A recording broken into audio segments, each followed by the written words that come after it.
I wonder how much of your parents you see in your character, in your personality, as you look at it. It's often quite scary, isn't it, when you look at children and see how much of their parents they reflect. Not just in their physical characteristics, but in their emotional and just their different personalities. You often see that the things their parents love, they will love. The things that their parents hate, they will hate. The different way that they respond to different situations is often a mirror, a reflection of how their parents would. And the Apostle Paul says for us in Romans chapter 8, verse 14, the same is true for us. As we are children, not of the flesh, but we are now children of God. We walk by the Spirit, not by the flesh anymore. We will reflect the character of God in so many ways. Verse 14 of Romans 8, all who are led by the Spirit of God are sons of God.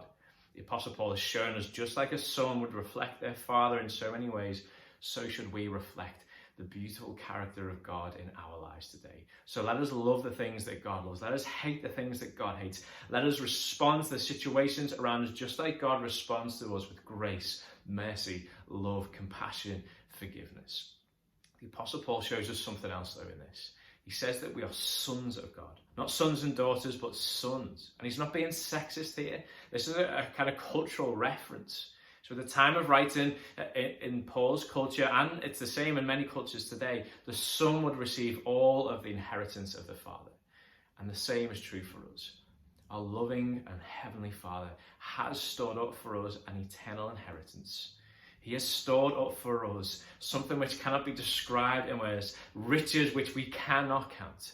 We will live with him under his love, under his rule, ruling with him over his kingdom for all eternity. He has stored up for us an eternal inheritance which is immeasurable, which is incomparable in human terms. Let us live today, folks, as sons and daughters, but living as sons who have received so much. And so in response, we live like we should, reflecting the beautiful character of our God and our King.